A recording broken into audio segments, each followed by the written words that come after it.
सुप्रभात मित्रों, आप सभी का सिद्धार्थ हिंदी ज्ञान सरिता में स्वागत है। आज हम लोग हिंदी विषय से जो प्रतियोगी परीक्षाएं, चाहे टेट हो, सुपर टेट हो, एमपी टेट हो या बिहार टेट हो, कोई भी है, या कह सकते हैं टीजीटी, पीजीटी, इन परीक्षाओं में और यूपी डीएलएड में, इनमें क्या है कि संज्ञा प्रकरण से कई सारे प्रश्न आते हैं जो हमारी परीक्षाओं के लिए बहुत ही उपयोगी होते हैं। और ये एक एक नंबर के प्रश्न होते हैं, या कह सकते हैं विकल्प के रूप में होते हैं, और इन विकल्पों में हमें सही विकल्प का चयन करना होता है। और प्रतियोगी परीक्षाओं में संज्ञा प्रकरण से कई प्रश्न पूछे जाते हैं, संज्ञाओं के भाग पूछे जाते हैं, उनमें कौन सी संज्ञा होगी, कई उदाहरणों से पूछे जाते हैं, या संज्ञा का नाम दे दिया जाता है तो उसके उदाहरण में पूछ लिया जाता है इसका कौन सा उदाहरण सही उदाहरण होगा। तो कई सारे इस विषय से प्रश्न होते हैं। तो सबसे पहले हम समझते हैं कि संज्ञा क्या है। तो सबसे पहले हम समझते क्या है संज्ञा। जो हमारा प्रकरण है क्या संज्ञा, तो सबसे पहले समझते संज्ञा की परिभाषा क्या है। तो इसकी हम परिभाषा लिख सकते हैं या कहते हैं संज्ञा वह विकारी शब्द, वह विकारी शब्द है जो वस्तु, या कह सकते हैं विशेष वस्तु, जो विशेष वस्तु, ठीक है, विशेष वस्तु हो जाएगा। अब वस्तु के बाद स्थान आदि का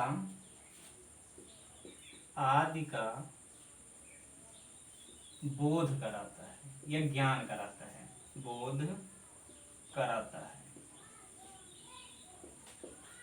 ठीक।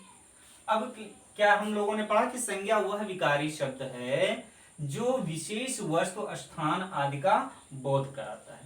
अब यहाँ पर हम ये थोड़ा सा समझ लें, ये क्योंकि हमारा लेवल कक्षा 1-2 का है नहीं, हम लोगों को टेट और सुपर टेट और टीजीटी पीजीटी देना है। तो इसमें ये समझते हैं कि वस्तु का अर्थ यहाँ पर जो होगा वो किसी विशेष यानी पार्टिकुलर, जैसे कोई पेन पेंसिल का, इन सब से ना हो करके, वस्तुओं के नाम से ना हो करके, ये क्या हो जाएगा, वस्तु का नाम क्या हो जाएगा, भाव से हो जाएगा, वस्तु के यानी किसी भी नाम से हो जाएगा, या किसी व्यक्ति विशेष के नाम से हो जाएगा, और द्रव्य के नाम से हो जाएगा। तो ऐसी स्थिति में वस्तु को हम क्या कह सकते हैं, नाम भी कहा जा सकता है, भाव में भी हो सकता है, और द्रव्य में भी हो सकता है। उसको हम क्या कहेंगे, वस्तु कहेंगे व्याकरण शास्त्र के में। अब क्या है कि संज्ञा वह विकारी शब्द है जो विशेष वस्तु, स्थान आदि का बोध कराता है। तो अब इसमें है कि अब अगला यहां से फिर प्रश्न बनता है कि यह विशेष वस्तु, स्थान का बोध कराने वाले को हम क्या कहते हैं, तो उसको हम क्या कहेंगे, संज्ञा कहेंगे। अब फिर यहां से और सारे प्रश्न बनते हैं कि संज्ञा को कितने भागों में बांटा गया है, संज्ञा के भेद कितने हैं, और प्रत्येक भाग के या प्रत्येक भेद के उदाहरण क्या हैं, इनको हम कैसे पहचानेंगे। तो संज्ञा के भेद को अगर हमें जानना है तो संज्ञा के भेद कितने होते हैं, संज्ञा के भेद होते हैं मुख्य रूप से 2। मुख्य रूप से क्या होते हैं, 2। अब ये प्रश्न आप लोगों के मन में आ रहा होगा कि संज्ञाएं तो इनके भेद होते हैं 5 प्रकार के, लेकिन वो क्या है कि हम अंग्रेजी के दृष्टिकोण को अपनाते हुए उनको हम 5 भागों में बांट लेते हैं। लेकिन अभी हम पुनः इनको 5 भागों में फिर से बांटेंगे, लेकिन हिंदी व्याकरण शास्त्र क्या कह रहा है कि जो संज्ञा है उसके 2 भेद होते हैं। संज्ञा के कितने भेद होते हैं, 2। तो आप देख लेते हैं संज्ञा के भेद कितने, संज्ञा जैसे लिखा तो संज्ञा के भेद कितने हो जाएंगे, 2 हो जाएंगे। संज्ञा के भेद कितने होंगे, 2। अब पहला कौन सा हो जाएगा, पहला हो जाएगा धर्म। क्या हो जाएगा, धर्म। दूसरा क्या हो जाएगा, वस्तु। संज्ञा के 2 भाग हो गए। अब पहला क्या हुआ, धर्म हुआ, और दूसरा क्या हुआ, वस्तु हुआ। तो अब संज्ञा के भेद हो गए। संज्ञा के भेद कौन कौन से, धर्म और वस्तु। अब ये संज्ञा के 2 मुख्य भाग हो गए, धर्म हुआ और वस्तु हुआ। अब देखते हैं कि धर्म में क्या है कि धर्म को बांटा गया किसमें, धर्म को एक ही भाग हुआ, इसका हुआ भाववाचक संज्ञा, भाववाचक संज्ञा। अब हम देखते हैं कि वस्तु को पुनः 4 भागों में बांट लिया गया। वस्तु को पुनः 4 भागों में बांटा गया। पहला क्या हो जाएगा? व्यक्ति। अभी आपने पढ़ा कि विशेष वस्तु, तो व्यक्तिवाचक हो जाएगा, व्यक्तिवाचक हो गया। व्यक्तिवाचक के बाद हमारा हो जाएगा जातिवाचक। क्या हो गया? जातिवाचक। व्यक्तिवाचक हुआ और उसके बाद क्या हुआ? जातिवाचक। जातिवाचक के बाद क्या हो जाएगा हमारा? हो गया समूहवाचक। क्या हुआ? समूहवाचक। और अंत में क्या हो जाएगा? द्रव्यवाचक। द्रव्यवाचक। ठीक। अब क्या हुआ कि 4 भेद है वस्तु के, एक धर्म का, मिलाकर के कितने हो गए? 5। अब देखते हैं, पुनः देख लेते हैं संज्ञा को कितने भागों में बांटा गया। संज्ञा को 2 भागों में बांट सकते हैं। किसमें? धर्म और वस्तु में। धर्म और वस्तु में। तो धर्म का एक ही भेद है, कौन सा? भाववाचक। और वस्तु के कितने भेद हो जाएंगे? 4। कौन कौन से? व्यक्तिवाचक, जातिवाचक, समूहवाचक और द्रव्यवाचक। ये 4 भाग वस्तु के हुए, 4 भेद, और एक भेद हुआ धर्म का। तो कुल मिलाकर के अब संज्ञाओं के भाग कितने हो गए? धर्म और वस्तु के मिलाकर के 5। लेकिन अंग्रेजी व्याकरण में क्या कहा जाता है कि संज्ञा के प्रकार कितने होते हैं, उसमें डायरेक्ट बता देता है कि 5 प्रकार के होते हैं। लेकिन हिंदी संस्कृत व्याकरण शास्त्र में ऐसा नहीं है। हिंदी और संस्कृत व्याकरण शास्त्र में क्या है, संज्ञा को अगर बांटना है तो संज्ञा को हम बांटेंगे 2 भाग में, धर्म और वस्तु में। और धर्म को हम पुनः क्या करेंगे? धर्म को जब इसको विभाजित करेंगे तो धर्म का क्या हो जाएगा? भाववाचक संज्ञा होगी। और क्या? वस्तु के 4 भाग हो जाएंगे, व्यक्तिवाचक, जातिवाचक, समूहवाचक और द्रव्यवाचक। तो ये क्या हुए? 4 भाग हो गए। अब इसके वस्तु के, अब हम पुनः क्या करते हैं? भाववाचक, व्यक्तिवाचक, जातिवाचक, समूहवाचक और द्रव्यवाचक। अब हम क्या करते हैं? अपनी सरलता के लिए हम सबसे पहले क्या करते हैं? जिनकी संख्या ज्यादा है, किसकी संख्या ज्यादा है? वस्तुओं की, यानी वस्तु के जो संज्ञा का उपभाग है वस्तु, इसके जो उपभाग हैं व्यक्तिवाचक, जातिवाचक, समूहवाचक और द्रव्यवाचक, इनकी संख्या ज्यादा है। और सरलता के लिए हम क्या करते हैं? वस्तु को पहले पढ़ लेते हैं। सरलता के लिए क्या करेंगे? वस्तु को हम सबसे पहले पढ़ेंगे। ठीक है, तो देख लेते हैं। अब पुनः क्या करेंगे कि सबसे पहले हमको किसके भेद पढ़ने हैं? वस्तुओं के। तो वस्तुओं के भेद में हमको पढ़ना है कि कौन सा सबसे पहले हो जाएगा। तो वस्तुओं के भेद में हम सबसे पहले पढ़ते हैं कि आपका व्यक्तिवाचक संज्ञा क्या हो जाएगा? व्यक्तिवाचक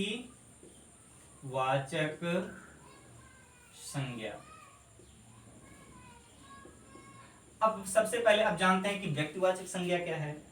अब इसमें क्या कहते हैं कि व्यक्तिवाचक, जिस शब्द में किसी, क्या हो जाएगा?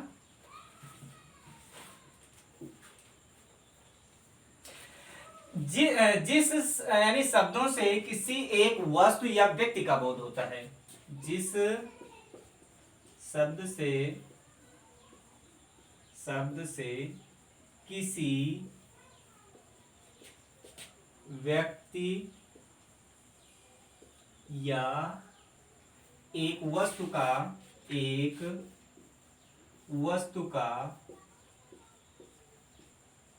बोध होता है,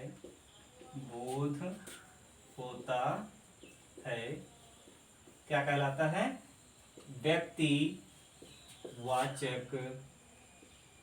संज्ञा कहते हैं। व्यक्तिवाचक संज्ञा कहते हैं। ठीक। अब इसमें क्या, व्यक्तिवाचक संज्ञा में आपने क्या पढ़ा कि जिस शब्द से किसी व्यक्ति या एक वस्तु का बोध होता है उसे हम क्या कहते हैं? व्यक्तिवाचक संज्ञा। या कहीं कहीं पर मिलता है जिस शब्दों से क्या है, किसी व्यक्ति या वस्तु का बोध होता है उसे हम क्या कहते हैं? व्यक्तिवाचक संज्ञा कहते हैं। क्या कहा जाता है? व्यक्तिवाचक संज्ञा।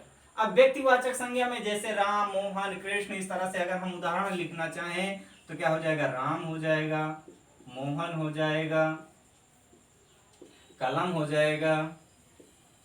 ठीक है, अगर हम कानपुर हो जाएगा। ये सब क्या है? व्यक्तिवाचक उदाहरण है, व्यक्तिवाचक संज्ञा के उदाहरण है। अब हम इसमें देखते हैं कि इसके उदाहरण कौन कौन से हैं और इसको कितने भागों में, इसको हम कैसे पहचानेंगे।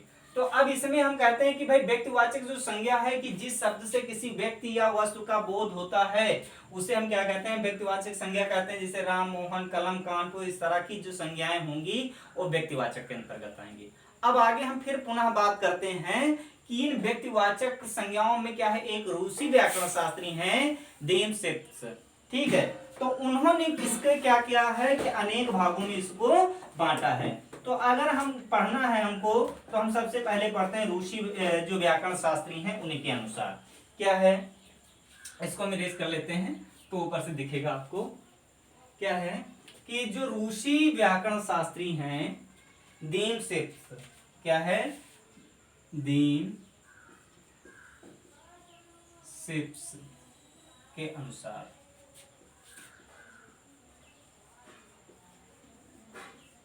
अब इन्होंने क्या बताया,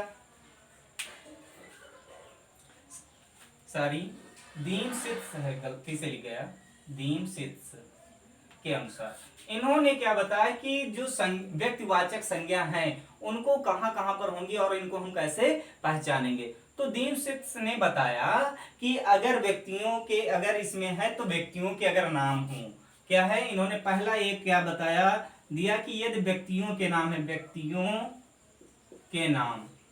के नाम, अब किसी भी व्यक्ति का जो भी नाम होगा, चाहे वो आपका नाम हो या किसी का नाम हो, अगर वो पार्टिकुलर है, अगर हम किसी को राजेश कहकर पुकारते हैं तो राजेश ही हमारी ओर देखता है। तो इस प्रकार से हम कह सकते हैं कि व्यक्तिवाचक यानी उस व्यक्ति विशेष को ही हम पुकार रहे थे। ऐसा नहीं कि जैसे आप कक्षा में पढ़ा रहे हैं और वहां पर क्या है, एक अभिनव नाम का बालक है तो आप अभिनव को पुकारेंगे, तो हो सकता है आपकी कक्षा में 2 बालक हों, लेकिन उसमें क्या है, एक कोई वर्मा होगा, कोई शर्मा होगा, कोई सिंह होगा, इस तरह से उसको क्राइटेरिया में डिवाइड करके रखते हैं, ठीक है। अगर उसमें ये हो जाता है तो ऐसी स्थिति में क्या है कि व्यक्तिवाचक जो संज्ञा होंगी उसमें यदि हम किसी बालक को या किसी व्यक्ति को पार्टिकुलर उसके नाम से पुकारते हैं तो क्या होता है कि वो हमारी ओर देखता और हमसे वो बातचीत करता है। तो अगर हम व्यक्तियों के नाम में लिखेंगे तो कोई भी हम लिख सकते हैं, राजेश लिख सकते हैं, राजेश हो जाएगा, कमलेश हो जाएगा,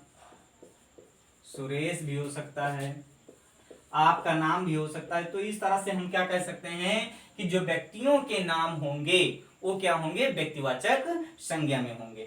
अब इसमें से ये तो बहुत आसान है, ये पूछ लिया राजेश, कमलेश, सुरेश, इसमें कौन सी संज्ञा होगी, प्रश्न पूछेगा यहाँ से कि कमलेश में संज्ञा होगी, तो कमलेश में संज्ञा होगी तो उदाहरण में देगा व्यक्तिवाचक, जातिवाचक, समूहवाचक, द्रव्यवाचक, तो 4 बाहर दे दिए। तो उसमें से हमें ये देखना है कि कमलेश किसी व्यक्ति विशेष का नाम है, इसलिए इसमें संज्ञा कौन सी होगी, व्यक्तिवाचक संज्ञा।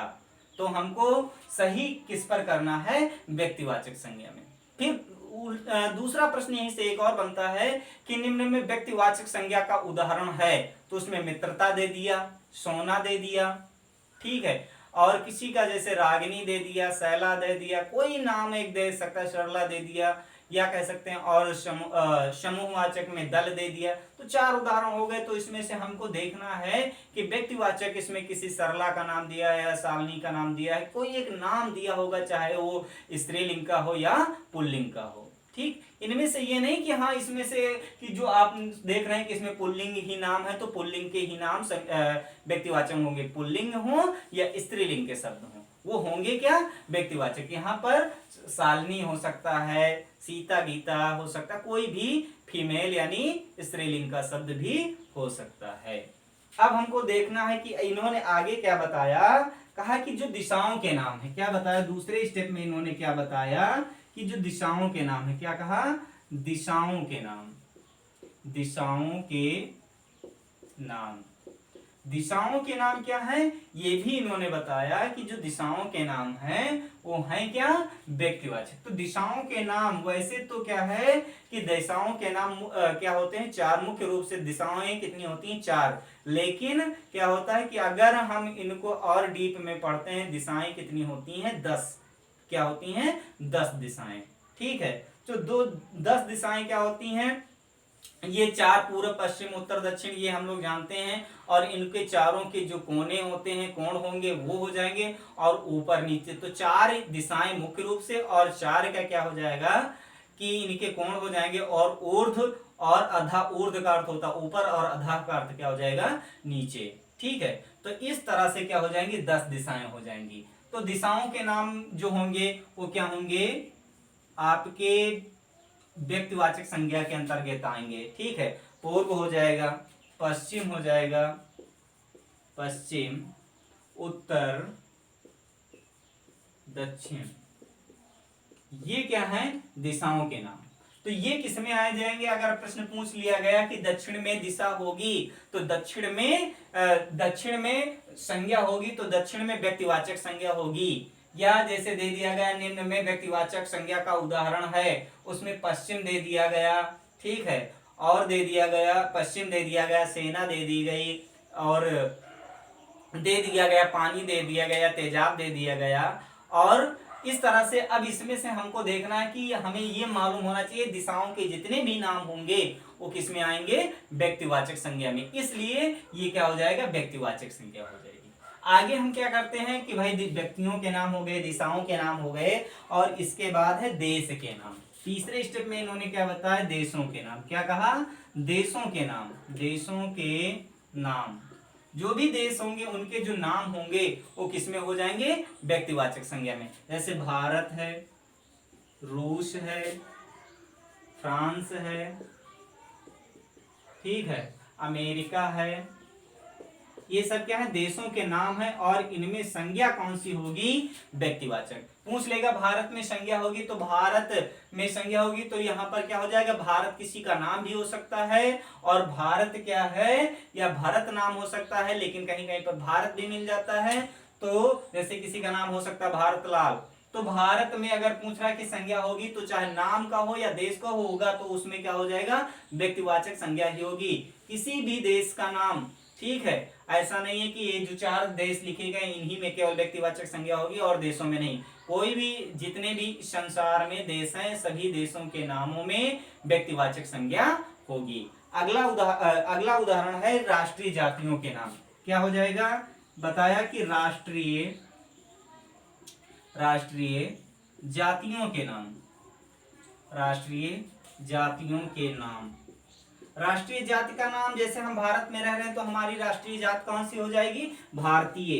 क्या हो जाएगा भारतीय, ठीक है, रूसी, जापानी,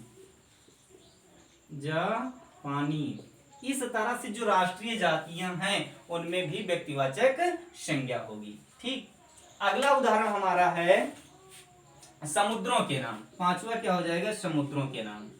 समुद्रों के नाम।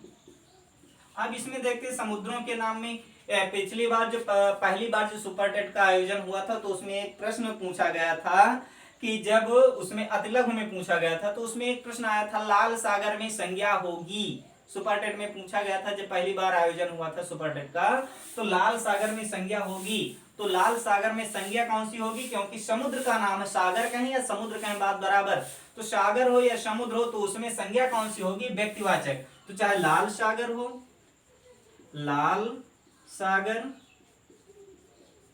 हो, चाहे प्रशांत हो, प्रशांत महासागर हो, या आंध्र महासागर हो, या अटलांटिक महासागर, कोई भी महासागर हो या सागर है, ठीक है, तो उसमें संज्ञा कौन सी होगी व्यक्तिवाचक संज्ञा ही होगी। समुद्र के कोई भी समुद्र का नाम पूछ लिया जाए उसमें क्या हो जाएगी व्यक्तिवाचक संज्ञा। समुद्रों के नाम हो गए। फिर इसके बाद क्या है, कहा कि नदियों के नाम।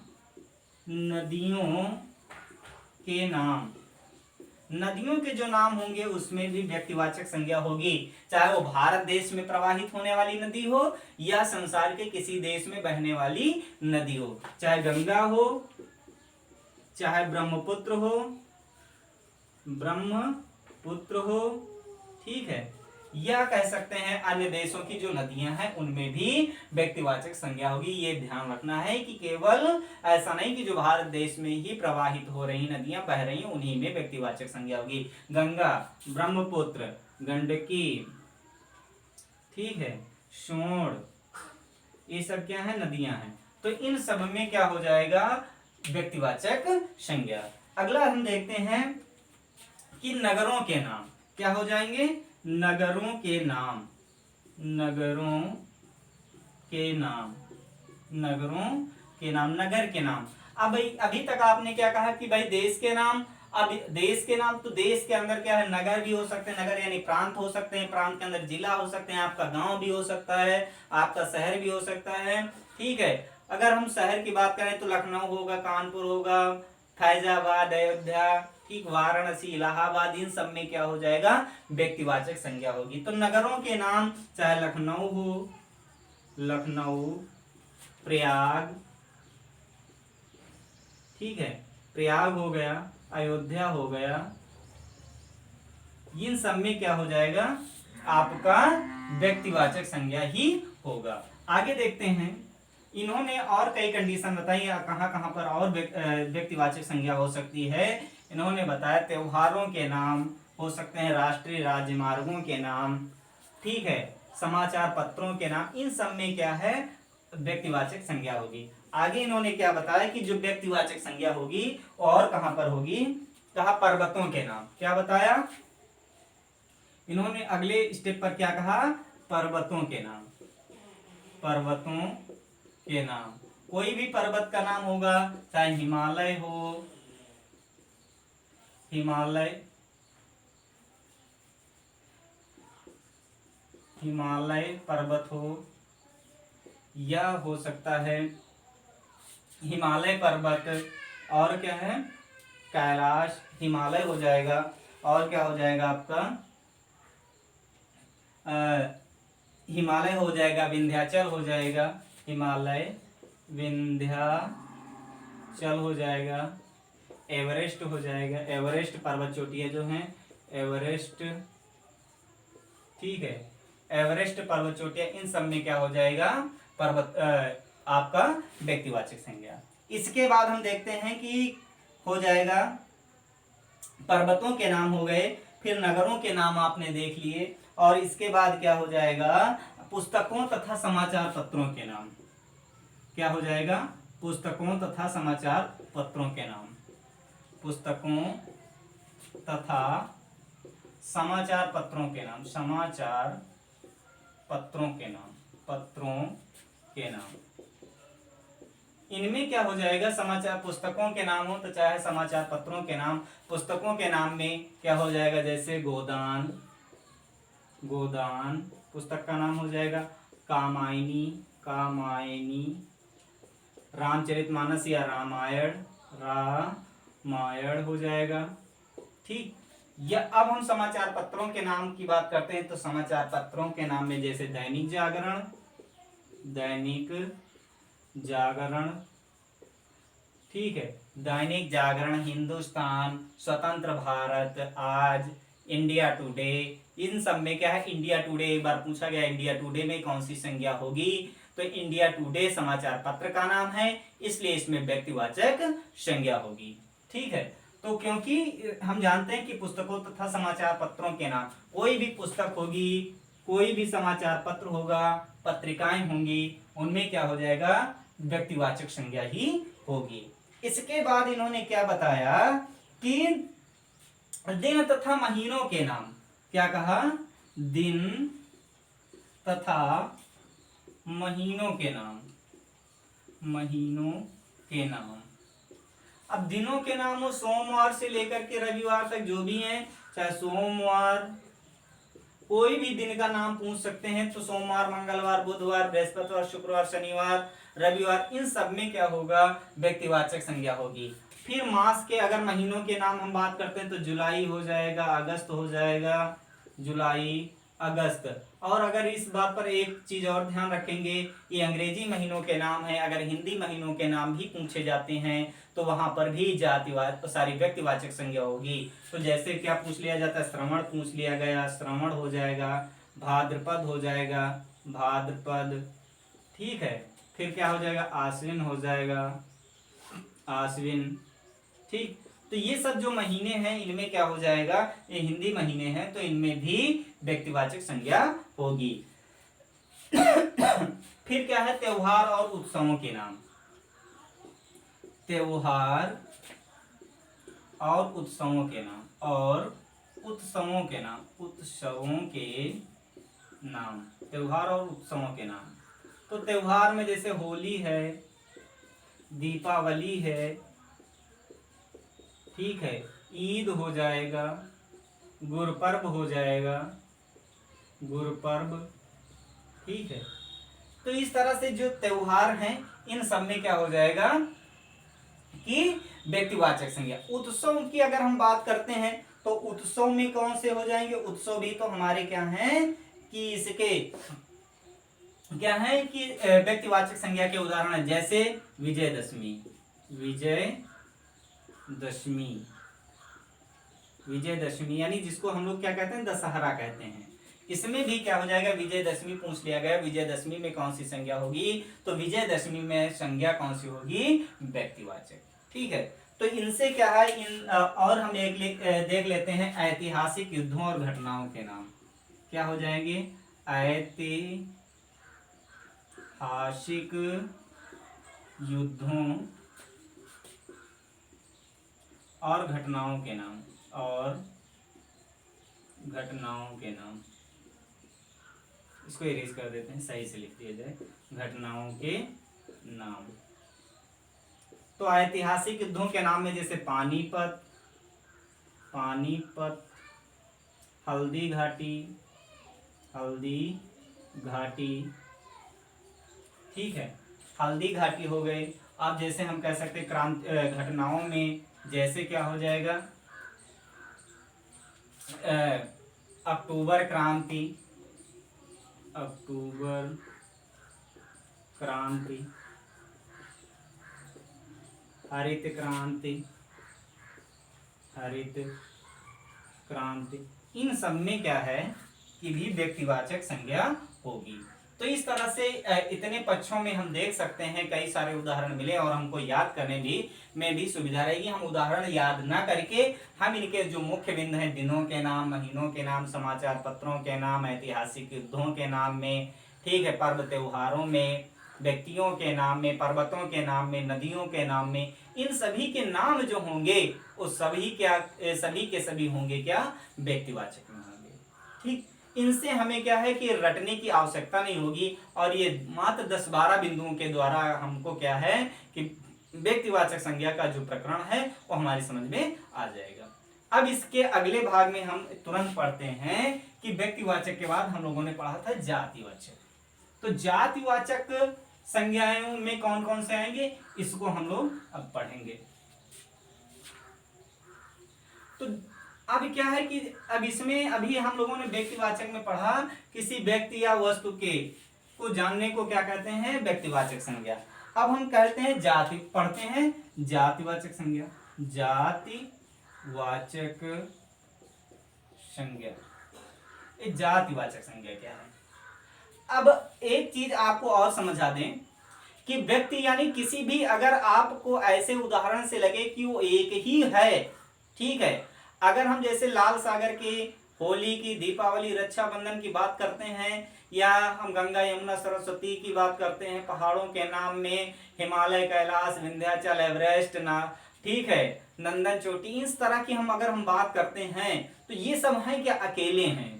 तो इसलिए हम कह सकते हैं कि जब अकेला कोई उदाहरण हो या उस वस्तु का कोई अकेला ही उदाहरण हो तो वहां पर व्यक्तिवाचक संज्ञा होगी, ठीक है। अब ऐसी स्थिति में जहां जातिवाचक यानी एक ही चीज के कई सारे उदाहरण मिल जाएं, ठीक है। अगर अभी जैसे ये पूछा गया, कई सारे प्रश्न पूछे जाएंगे, अभी जैसे कहा दिया जाए कि पर्वत, पर्वत में कौन सी संज्ञा होगी, तो पर्वत में तो जातिवाचक संज्ञा होगी, लेकिन अगर पर्वतों के नाम में अगर हम कहीं पर पूछ लें, हिमालय पूछ लें, तो वहां पर व्यक्तिवाचक संज्ञा हो जाएगी। जिस तरह से नदी, नदी क्या है, नदी जो शब्द है जातिवाचक है, लेकिन अगर हम गंगा यमुना सरस्वती सोन, ठीक है, राप्ती ताप्ती, इन सभी की अगर हम बात करते हैं तो ऐसी स्थिति में ये क्या हो जाएंगी, व्यक्तिवाचक संज्ञा।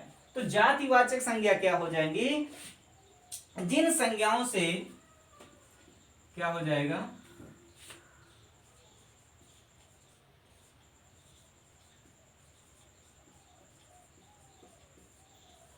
जिन संज्ञाओं से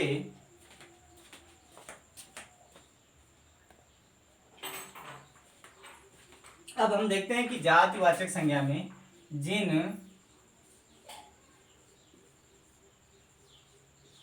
जिन संज्ञाओं से एक ही प्रकार की जिन संज्ञाओं से एक ही प्रकार की वस्तुओं का बोध होता हो या होता है, जातिवाचक संज्ञा कहते हैं। जातिवाचक संज्ञा कहते हैं। अब इसमें हम ध्यान देते हैं कि जातिवाचक संज्ञा की जिन संज्ञाओं से एक ही प्रकार की वस्तुओं का बोध होता है वहां पर क्या हो जाता है, जातिवाचक संज्ञा। अभी हमने बताया कि व्यक्तिवाचक जो संज्ञा होंगी वो केवल एक उदाहरण होंगी और जातिवाचक संज्ञा क्या होंगी, एक से अधिक होती हैं, एक से अधिक।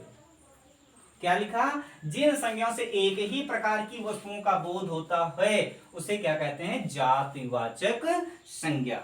तो जातिवाचक संज्ञा क्या होती हैं कि निम्नलिखित स्थितियों में पाई जाती हैं। जैसे अगर हम कहते हैं कि संबंधियों का पहला क्या उदाहरण होता है, एक उदाहरण के द्वारा हम समझते हैं संबंधियों के नाम में, संबंधियों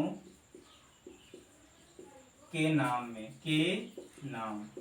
अब संबंधियों के नाम जैसे भाई, पिता, माता, चाचा।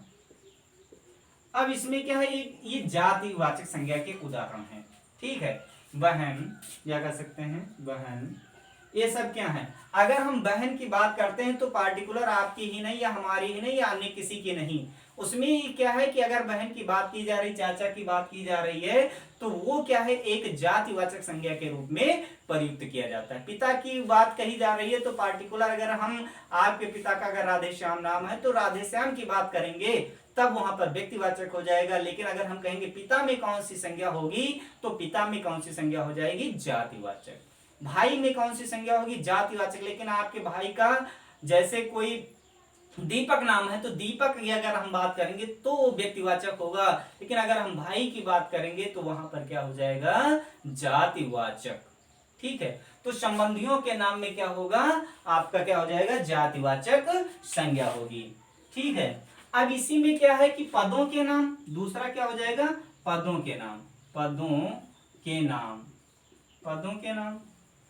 पद के नाम जैसे कोई पद है, अध्यापक है, अध्यापक, डॉक्टर, ठीक है, डॉक्टर है, प्रोफेसर है,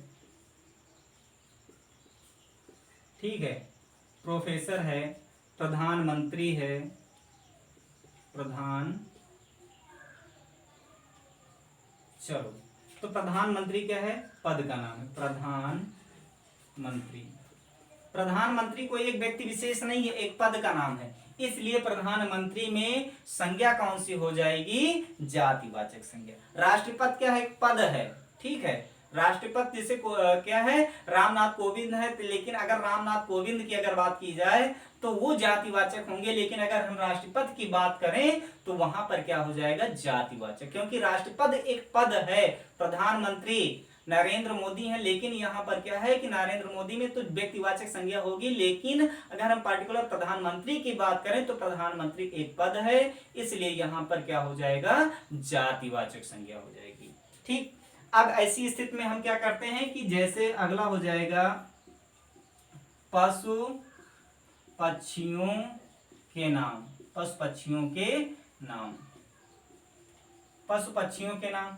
अगर पशु पक्षियों के नाम जो हो रहे हैं वो होंगे क्या, जैसे पशुओं के नाम में गाय, भैंस, ठीक है, घोड़ा, शेर, कबूतर, तोता,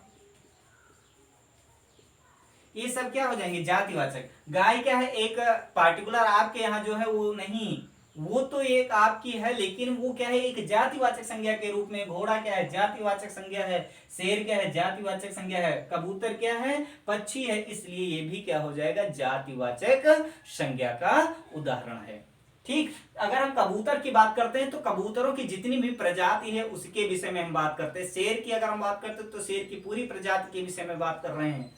तोता कह रहे हैं तो तोते की पूरी प्रजाति के विषय में हम बात कर रहे हैं। तो ऐसी स्थिति में ये क्या हो जाएंगे, जातिवाचक संज्ञा के उदाहरण हो जाएंगे।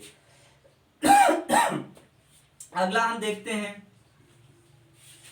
अगला हो जाएगा वस्तुओं के नाम में। क्या हो जाएगा, वस्तुओं के नाम में। वस्तुओं के नाम में।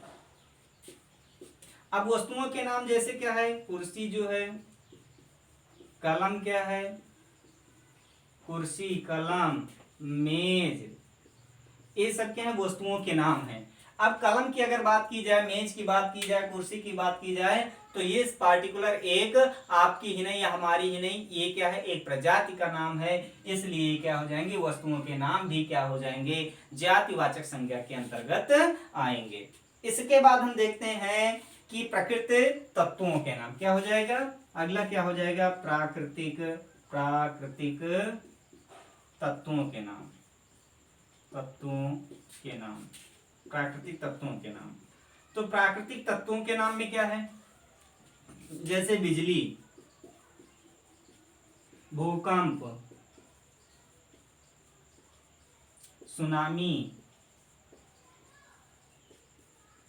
ठीक है, इस तरह के जो भी उदाहरण होंगे ये सब हो क्या जाएंगे, जातिवाचक संज्ञा के अंतर्गत। बिजली क्या है, भूकंप क्या है, सुनामी क्या है, ये सब क्या हो जाएंगे। वर्षा क्या है, ज्वालामुखी, जैसे वर्षा हो जाएगा, ज्वालामुखी, ज्वालामुखी, ये सब क्या हैं, ये सब प्राकृतिक के तत्व हैं। इसलिए इन सब में क्या हो जाएगा, जातिवाचक संज्ञा हो जाएंगी। ठीक, आज की वीडियो में यहीं तक सर। सभी लोगों को धन्यवाद। और अगले जो संज्ञाएं बच रही हैं, समूहवाचक, द्रव्यवाचक और क्या हो जाएगा, भाववाचक, इन संज्ञाओं के हम अगली वीडियो में आपको बताएंगे। Thank you, have a nice day.